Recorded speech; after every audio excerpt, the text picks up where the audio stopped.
we ever start and that's not on, just be like, hey, yo, that's not on. Make sure the audio.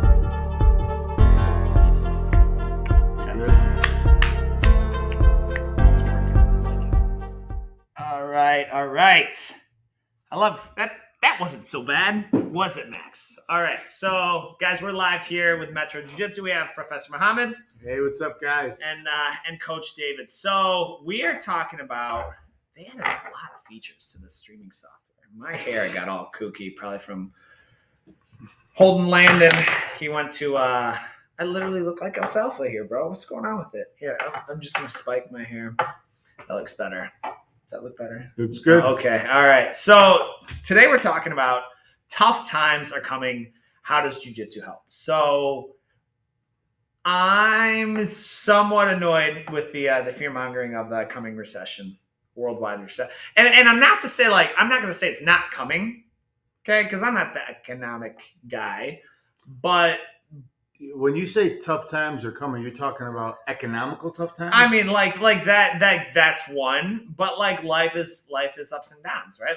Like you have times of surplus, times of want, times of need, times, it's like they happen. So tough times are coming, period. Yeah. There's just more and more you hear about, like, I mean, with inflation being at an all-time high, it's probably not an all-time high, but it's pretty high. Inflation being up there, tough times are coming, and so you hear about this coming up. How can jiu-jitsu help, or how does jiu-jitsu help you with tough times? So, I mean, for me, every time I hear that, I get a little bit annoyed. With the recession? Yeah, with the recession, inflation, and all that, crap. It really bothers me. I have a very simple approach and mindset to this. Mm-hmm. So first of all, if you want to get depressed, turn on the news. Yeah. If you feel like getting yourself into a bad mood,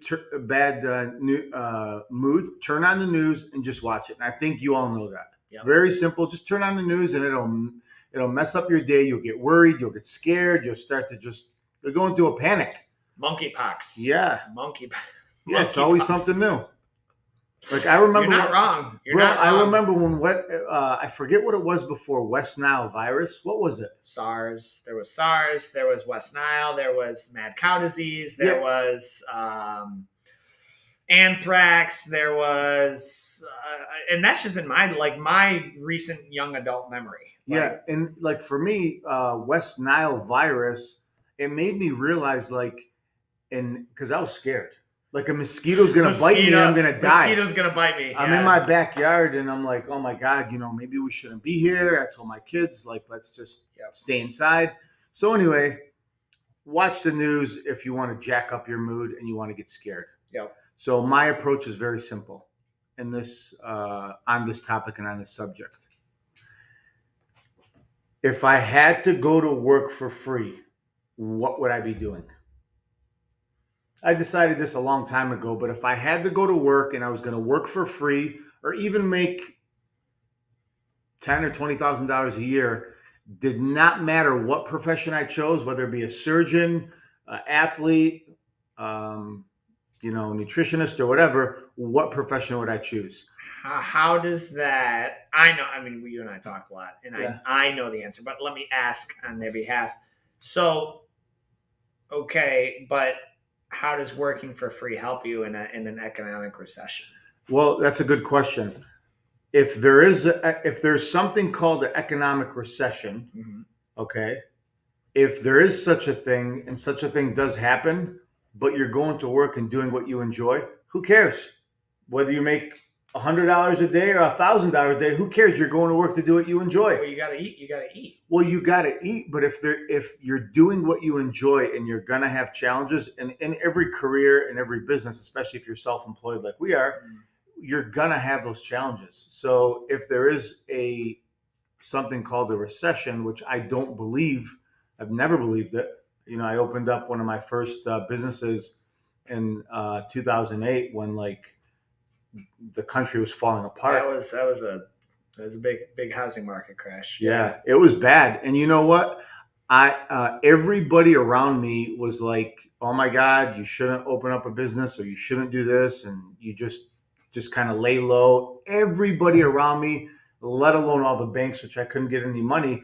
But I honestly completely eliminated any of that from entering into my brain. It's kind of, I mean, if you just look at it though, right? Like if you're going to choose to open it, and I'm glad you brought that up, because like you're one of the people that I'm going to have Coach Christian interview, and we're going to splice it up, make reels. Like, to say that you need to wait for economic surplus to open a business is the equivalent of saying, bro, you need to wait for the peak to buy into the stock market. No, because like if we opened up, when did we open? Let me look at the timeline. 4 years. 2018. Okay. And we're still building in 2018. So like we got in the groove. We had 1 year of like normal life. And then March 15th, 2020, or really 16th, the announcement was made, 2020. Yep. Like that. And I was like, that can't be right. Right. Yeah. And so like I had people ask, like, what's that like, opening up, having a gym during the COVID age? I was like, it's kind of all we knew. Like that's really all we did. Like we had like a year of like figuring out what it was like to own a gym. And then it was like outlawed, and so I believe like if you're going to open it, like it's going to take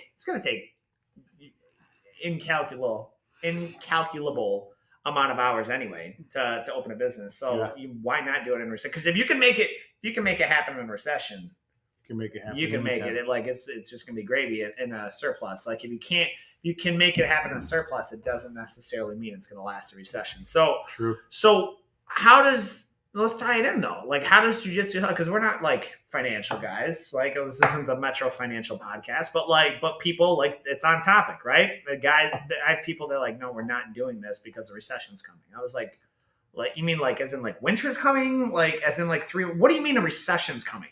And how does the entire nation know about it? You know what I mean? Like so what does that mean? Like if a recession's actually coming, people aren't going to buy $500,000 homes. Yeah. Well, there's a lot of ways you could look at it, but training jiu-jitsu, you learn that you're worth something. Training jiu-jitsu, you start to see that, oh my God, I'm actually growing as a person, because you're growing your mind. You're definitely growing your body. You're growing and learning how to problem solve. You're growing and learning how to talk and communicate with different types of people. And really, you do that and more every single day. And you're learning how to have laser type focus in a match or in a training session for like 30, 60, 90 minutes plus. And you're taking that. And if you're that type of person, anybody's going to want to be around you, hire you, or buy from you. You've brought up the focus of jiu-jitsu pretty much every time we bring it up. Yeah. And people can't focus. True. Or don't focus. Like your entire phone is designed to like distract you. There's the whole internet marketing about it. And like the whole phone is designed to distract you. Yeah. And even myself, like I'm not exempt to it. Like we have a conversation, something comes in and oh yeah, let's talk about this. But when you can focus on one thing, typically what you pay attention to, that which you pay attention to and inspect, like it grows, it does well. Like if you keep looking at something. So jiu-jitsu is the one where, man, each time you go back to the mat, it's going to tell you like, is it getting better or not? Yeah. Yeah. And you may not see it day to day. It's just not like a daily change, like maybe your bank account. Yeah. It's going to be actually, you know what I would liken it to? It would be the stock market. Some days you're like, things are good. It's green. I like it. And then other days you're like, dude, I don't even want to open that. Like, I don't even want to open that app to see what that looks like. So it is those ups and downs. Yeah. And you know what? Like you talk about focus and problem solving. Like, so obviously running a gym like we do is it's a lot of work. So we do work all day, every day. Yep. You were just saying the other day on date night, you having to come up with this new idea for the business, and you're not supposed to be talking about business. Yeah, literally. And that was actually rare because Amanda brought that up. Like I was pretty. It was like a parallel universe. I literally said, I was like, I'm kind of tapped out, and she's like, Dave, I'm having. I was like, so what's going on? Like, how you feeling about it? She's doing October 27th. She's doing October. I was like, how you feeling about the baby? She's like, honestly, I can't stop thinking about this. This is taking so much time. What's an easier way to do it? And I was like, sounds like a problem that you want me to solve. I am there. Like that's how guys do, right? But it takes a lot of hours. It takes a lot of time, and it takes focus. Yeah. And so people, they tend to either accept the challenge or they're like, no, it's too difficult. Yeah, and you know what? Like jiu-jitsu's taught me is that if you keep going back to jiu-jitsu, you're always trying to solve problems. They never stop. It's really about solving problems, like it's a human Rubik's cube, and strategy and tactics go into play. But I had some challenges with working with David and working on the backside of Metro. So we said we got to solve this problem. So we actually got this book, and we're using it, and it's called Traction, and it was recommended by other people who solve problems who happen to be Brazilian Jiu-Jitsu people. Yeah. So it's So like Jiu-Jitsu helps you find the resource to be successful. Yeah. So it's not about having resources; it's about being resourceful. And being resourceful, we found a book that all of us are reading to help us with our business. So absolutely. And so I think, honestly, it's, there's just so many books and podcasts and things that talk about problem solving.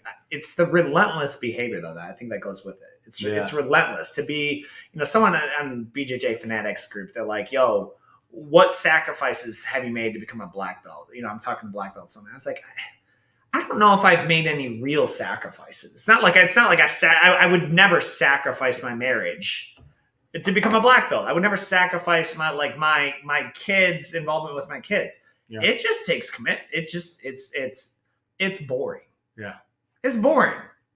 It's show up 2-3 days a week minimum. Like John Dan here said, just show up and pay your dues. You're the true black belt. Yeah, just show up. Just show up. And you get there, and don't set, that's one of those weird things. We had remember that member? He's like, he comes in and he's like, I set a goal. I want to get my blue belt in 11 and a half months. I was like, okay, cool. I like goals, right? It's not unheard of to get a blue belt. This individual had no grappling experience. He had boxing, but it's not like he was a college wrestler. Yeah. Who wanted to learn jiu-jitsu, right? I was like, okay. And then his goal got closer, and he's like, all right, yeah, that's my goal still. And he had 2 stripes. It was a couple months away. I was like, okay. All right. And then he was a week away from me. I think we had promotions and he didn't get it. He's in my office. He's like, all right, so how much are private lessons? How much do I need to pay that? I was like, why are you doing private lessons with me at a 2-stripe white belt? Just go to class. Save your money. I don't want to come in on it for an extra hour to teach you the fundamental curriculum. What questions could you possibly have? He was so upset. He ended up changing gyms. And he was so upset because there's things that we want to put timelines to. And that's the hardest thing to explain. That's the hardest thing to explain to people looking and say, how can you not have a tangible roadmap and clearly tangible goals? I've hit this, and so let me get this rank, because every person's different. So how do you answer that in terms of being mentally tough to stick it out? How do you be mentally tough? Well, and tying it into being mentally tough, that you can say I'm going to set a goal, but it's just consistency to it. So how do you tie in being mentally tough to ranking up in jiu-jitsu? So, there's a lot of ways you could look at that. Last night I was practicing heel hooks with one of our athletes, and those are fun. Yeah, and I was trying to work on heel hook escapes, and I was looking at this one specific escape, and I let him tap me about 10 times, and I kept going back to the same exact position because I was really trying to see, is there an opening? I was trying to see, is it my body? Is it my flexibility? Is it how deep the submission is, which is where you finish and you get tapped? And it's just, you have to have pig-headed discipline to do something over and over again to find a solution to a problem. So I think you learn how to be mentally tough if you just go back to the gym every day and try to, solve problems. And the cool thing is the problem solving is a round table. So you have a bunch of teammates and a bunch of members, and collectively you have different ages, you have different backgrounds, you have different people all trying to solve a problem on making their jiu-jitsu better, which is really about making your life better off of the mat. So, and if you're happy and you're doing good, your life is good outside of everything else, then it's just about, having that competitive edge to say, I want to solve a problem on how to win or how to advance. So really it's just about, working together with a group of people and having the same discipline they have to coming back every day to say, like, guys, let's get back at the round table and let's get to work. So we're talking about it's easier to like when I hear about, we talk about things, you can throw kind of whatever you want into my generation, right? Like you can throw whatever you want to, like you want to start World War III, that's fine. Like I'll be here for it. Like I'm here. I'm not going to like cower out of it. Not to say I'm going to go fight, but I'm not going to like let that paralyze me. When you're dealing with my kids, though, my kids' generation, and with the type of world and society and culture that we're going to live in, well, now I get quite a bit more concerned because I want that. We all want way better for our kids than we do for ourselves. Yeah, and we all want that. Very true. And I can't control what the world is going to look like in 40 years. True. For my kids, in 50 years, 60, however many. I can't control. And people could say, "Oh, we're building we're tearing down it's our kids' problem." Well, since I'm not the president of the United States, I can't actually solve the national debt problem, right, which is a real problem. Yeah. But I can train my kids to problem solve and to chase and to have the work ethic, to not be afraid to fail multiple times over until they achieve the success that they're looking for. Those are the kids that I'm going to raise. And so it's really, and the divide is getting great. Yeah. Something I hear all the time. We just got a negative Google review over this.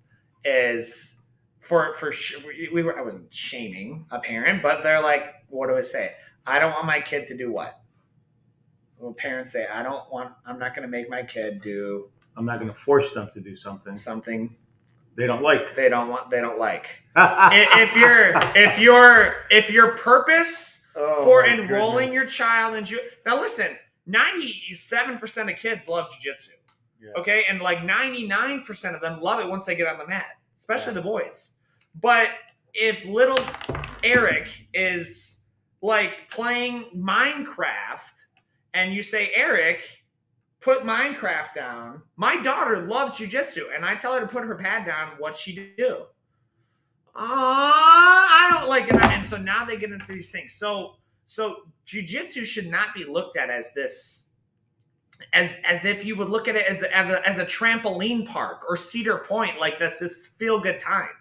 It's not going to be all smiles and everything. And so like knowing that you're building and investing, think of it as like, your child is molten metal right now, and how you forge them is going to become the piece that you make. If you don't do anything with that metal, you're going to have a blob of just kind of ugly, bubbling looking like broken welds, and no one will want it, and it will not be valuable, and it won't last, and it won't if you do nothing, like that's what you're going to get. So our topic is that like it's easier to build strong kids. It's easier to build strong boys, as the quote goes, than to repair broken men. We have a society of broken men. I would say broken adults. Definitely. And so rather than going back to blaming the boomers and like which raised millennials, the millennials are such a, we were the headline of a lot of news for many years. I'm glad we've moved on to the next generation now. But rather than blaming someone else, why don't we say, hey, listen, I didn't really have a whole lot of control over how I was raised.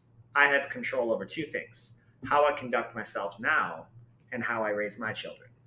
So how does jiu-jitsu help that then? Jiu-jitsu will only help your kids Mm-hmm. if you want to help your kids. Mm-hmm. And if you want your kids to learn like Chinese, Mm-hmm. or what's their language they speak? Mandarin. Yep. Then you take them to somebody who is a professional Mandarin. If you want your kids to learn the piano, you got to take them to a musician who specializes in the piano. If you want your kids to have better focus and build up their mind and their body, then you have to take them to a jiu-jitsu school that specializes in that. Well, what if they don't like the piano? Then can I pull them out? That's a debatable topic on how you approach it, because my story. My story does not work for everybody else, because throwing your kids out the back car, out of the car, and driving off with smoking tires. Yeah. So when my son was 11 years old, he didn't want to go to jiu-jitsu anymore, and my wife said he doesn't want to go. So I'd get on the phone and yell at both of them, and then it would escalate, and then they'd say he doesn't want to go. Then I'd leave work and come home and yell at him. Get in the car, your mom's got to take you, and escalate even more, where I'd have to leave work, drive home, and take him to the gym. And it even escalated as far as dropping him off and leaving him in the parking lot while he's crying outside. So that's an extreme measure. I don't recommend that. Isn't that a lot of work? That seems like a lot of work. Like, why would you put up with the fighting and the traveling? Why not just let them get their way? Yeah, because I want my children and my students to be confident in a group of their peers. I don't want my children or my students to be influenced by other people, to do the wrong thing, to hang around the wrong crowd. And I want our students to be able to stand up and say, you know what? Maybe you're good at art, or maybe you're good at football, but you don't talk to me that way. And I don't want them to be, hey, try this cigarette, or try this, marijuana, or let's go out and past our bedtime, let's sneak out at night. I want my kids to have the confidence to have a conversation with me or their parents about, hey, this such and such is happening. I really wanted to go, but I didn't do it. So it's really about giving them the confidence to do what's right and stay away from what's wrong. So that's why all the hard work went into it. And as a parent, it just makes you feel safer that your son or daughter is able to stand up to peer pressure. So and of course, if they get into a scuffle, they know how to kick some butt if they need to. Yeah. Well, and the self-defense, the self-defense comes, like, literally the self-defense, like comes. That's honestly the least of my concerns with totally. Like I'm not really concerned about that. Sorry to cut you off, but I was telling the parent yesterday that it was big time self-defense and confidence when I started my son in jiu-jitsu, but he's never been into a street fight in his life. Yeah. He fights here 3-4 days a week for an hour, 2 hours at a time. Why in the world would he ever even want to fight anybody? Yeah. So he's never been into a street fight, but he's been into some battles that, people could get killed in on the mat. He and I were doing a match, and it got heated. And I was like, oh, that's it. And I just like he was standing up tall. And I shot into double leg Jabril, who weighs 260, and I was like, I'm gonna get this double leg.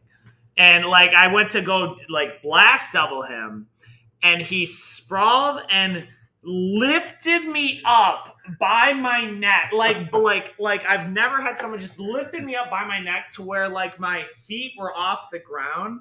And then the next morning, I just woke up. Where's the blinking red light? This is advanced only. I was like, competition only. I was so stiff and sore. I was like, oh my gosh. And he I saw him the next day in the gym. I was like, dude, my neck is rock. He's like, I was thinking about that. I kind of crossed the line. And then, because it just got into it. So he doesn't have to prove anything to anybody. As a parent, though, there are just so many. okay, The Offspring, the band The Offspring, the song "The Kids Are Not All Right." Like that's what we're living in, right?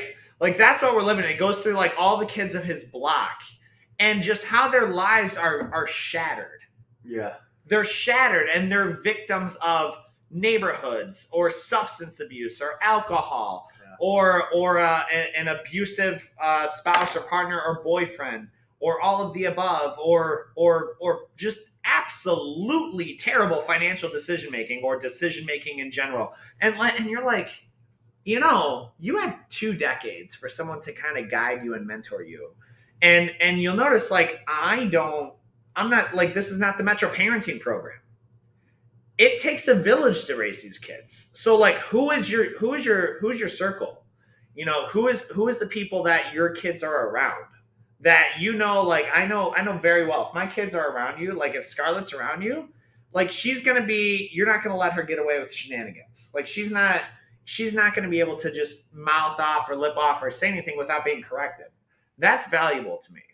And that's valuable to me. And we live in kind of a society where like no one's allowed to address your kids and correct the behavior, because the correct behavior, there is no correct behavior. Yeah. They feel like doing that, let them do it. Well, it's wrong. Well, says who? There's no absolute truth to it. Yeah. So that's a bit of a tangent, but just going back to like, you've got them to like, you have this code of conduct that you want your kids to live by. Mm-hmm. And they have the confidence to stand up for that. Yeah. And what I really like is they feel comfortable coming to you about it. Yeah. They feel to talk to you about it. Yeah. And you know what?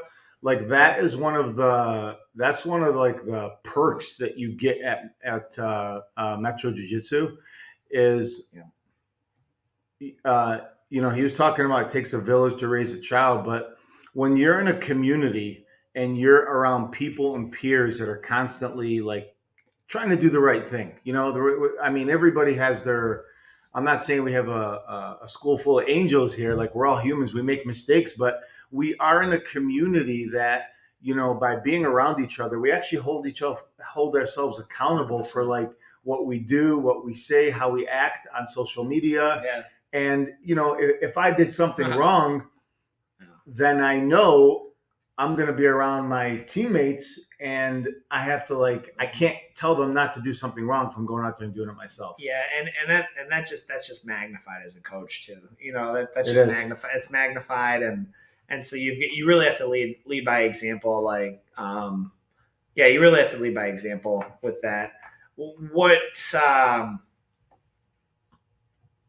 If the benefit is so good, this is the next question. If the benefit is so good in jiu-jitsu, right? Yeah.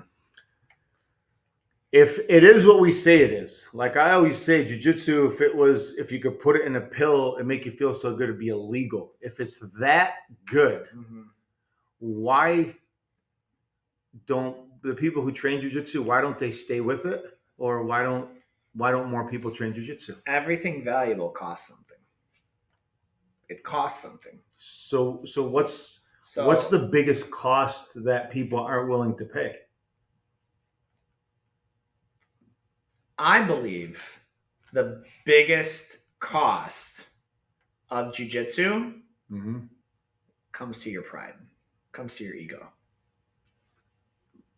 They can't handle it. So they can't handle being defeated by someone smaller than them over and over again. They can't handle in a society with immediate gratification. And when I say immediate, I mean like we get upset when I hit the search bar on Google and the results aren't there in 2 seconds. Like we're like, what's taking it so long? Like we need immediate gratification. Yeah. And so in a realm where like it takes longer to earn your black belt than it does a doctorate, it's obnoxious. I tapped the high rank. I earned that belt sooner.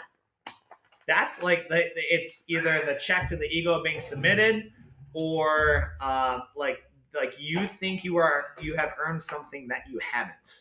So why don't you explain that a little bit more? Because what does it mean to check your ego at the door? Yeah. And how does that translate?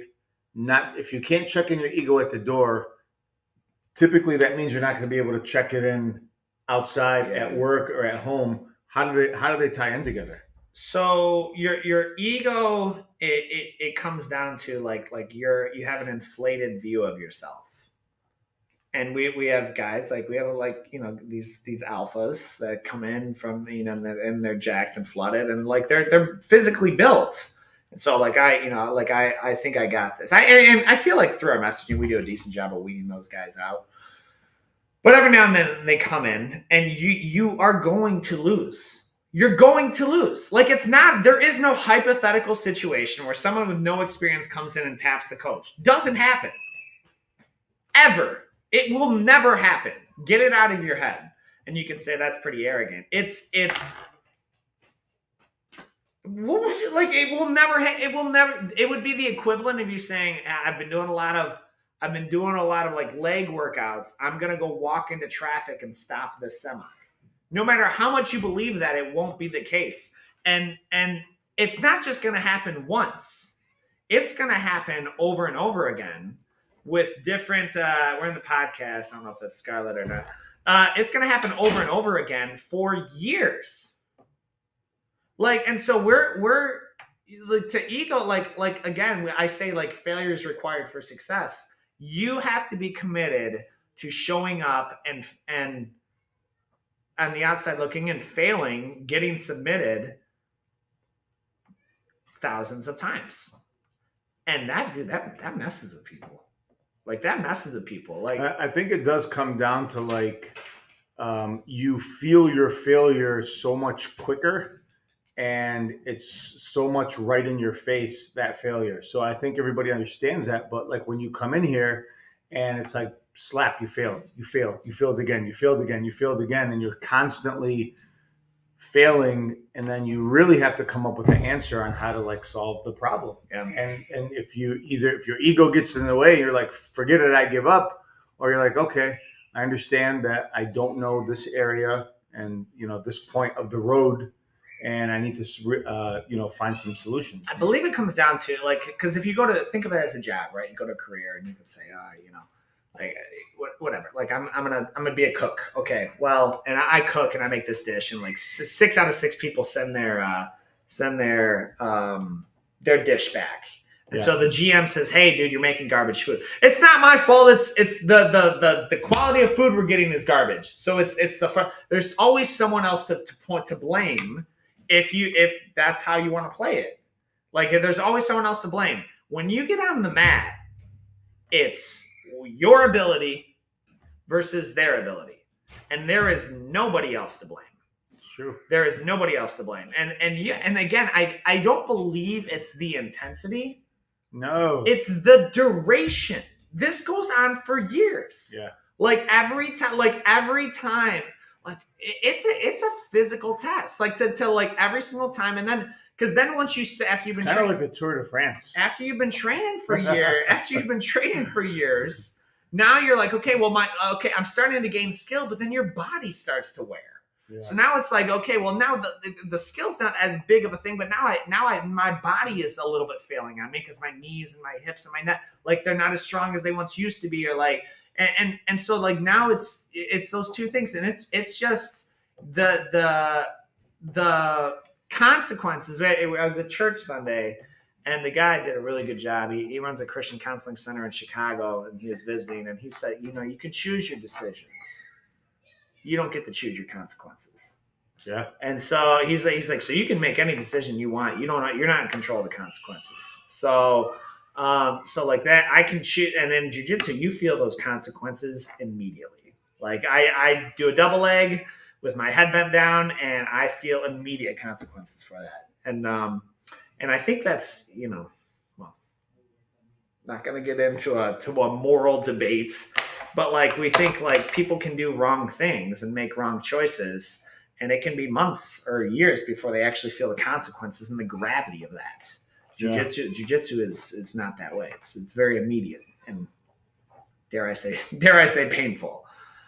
So let's, at the risk is, because I don't want this to take like a dark turn, I want to like cap up one of our he's not really an affiliate, like we just know him. Like he's another school owner we know in I think he's in Mississippi. is Jake Reeves. And Jake Reeves is like, I don't care if Adolf Hitler becomes the president of the United States. He's like, I will choose to be successful. Right. I would add, get like God willing, that's the case. But like that mindset of whatever comes, there is so much out of your control. You're in control of your mind and and how you conduct your immediate circle. Yep. You're in control of the people around you, and you're in control of your accountability circle. And that's pretty much it. And so jiu-jitsu helps with all of those. Jiu-jitsu will not help with the stimulus package. It will not help with the national debt. It will not help with, there's a lot it won't help with. But in terms of like your personal realm, it helps with a lot of that. Yeah. So we've got a comment. I'm not sure who this is from. He says, my greatest regret as a dad is I was able to give my children everything that I didn't have. But I failed to give them what I did. Wonder who that's from. So that's that's actually really, really interesting. My greatest regret as a father is I was able to give my children everything I didn't have. I'm assuming he's referring to like material possessions, but I failed to give them everything I did. If you've been following our stuff a long time, I give my father I razz him a little bit because he's like a John Wayne character. Just super he's just steel-eyed and we didn't really have great weekends as kids because they were spent working. But I'm grateful for the work ethic. I'm grateful for the work ethic that was instilled in me through my father and his training like that. Yeah. And that sticks with me way more. Like I can't tell you, I think we said this, I can't tell you. I can only remember like 4 presents in my life that I got. Like between Christmas and I remember 4. I got way more, but I only remember 4. And parents are so quick to buy their kids pads and toys and trips to Disney. Do you know how much a trip to Disney will cost you for a week? Nope. I don't think you can touch it for less than like $6,000, bro. Wow. 6, and that's like, I mean, I don't know. Someone's gonna correct me and say you can get it for $4,800, but like that's $4,800 for Disney right now. Like I don't know.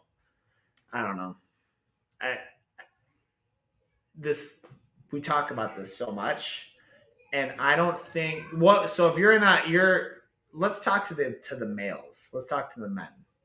Like they've got a decision to make. What would be like your one-liner to those who are like, hey, listen, this is why I think you should train it today, because I guarantee you're going to get X out of it. Like what would be your sign off to men about jiu-jitsu?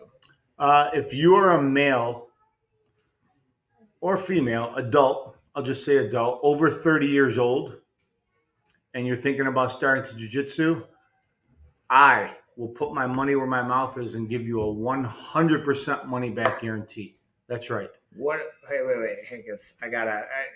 What are we saying? Hang on. I gotta pay attention now. We're doing what now? Well, I will take money out of my own pocket, not Metro Jiu-Jitsu's pocket.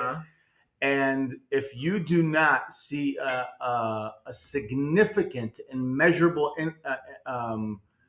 increase in your life and your productivity at work, you don't have to pay. What? Okay, so what's measurable? Because if someone if I'm listening to this, I'm paying attention.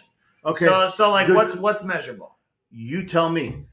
If you want to tell me what's measurable, what your goals are, then I will help you get there. All you got to do is come in and see me. So there's a money back guarantee on tuition. You're saying, okay. So like if they come in and they give you your goals and you say, yep, I can help you reach those if you do X, and they don't reach those and they did everything on their end, you'll give them their money back. 100%. You guys heard him. Like I didn't prompt that. That's why I had to spark up. So yeah, I'll give you guys 7 days on that offer from today until our next podcast. If you have a friend or a family member, you come see me. I'll make you a deal that you cannot refuse. All you have to do is come to work.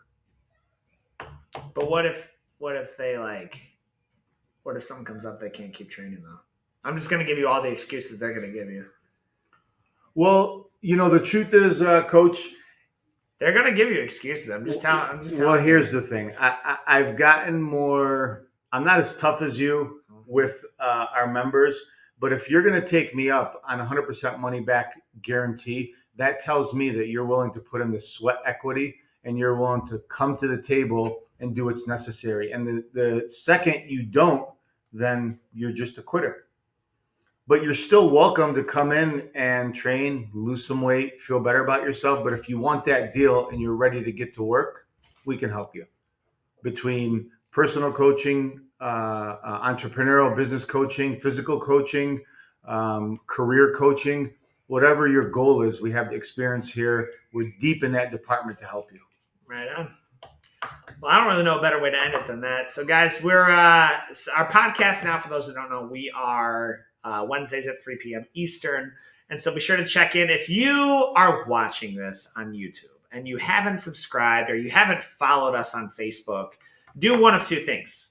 And you haven't followed us or subscribed yet. That means our content's garbage, which I don't know why you're watching it then. So, like, you figure that out.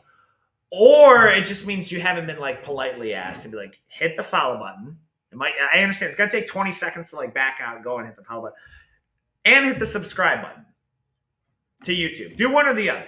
Like, so either stop following us entirely because, like, if we haven't built enough rapport to, like, get that simple ask, then maybe the messaging's no good, which I doubt. So hit the like button, follow, and hit the follow button. Follow right there. Follow on Facebook now. Subscribe on YouTube. So guys, as always, we'll see you on the mats.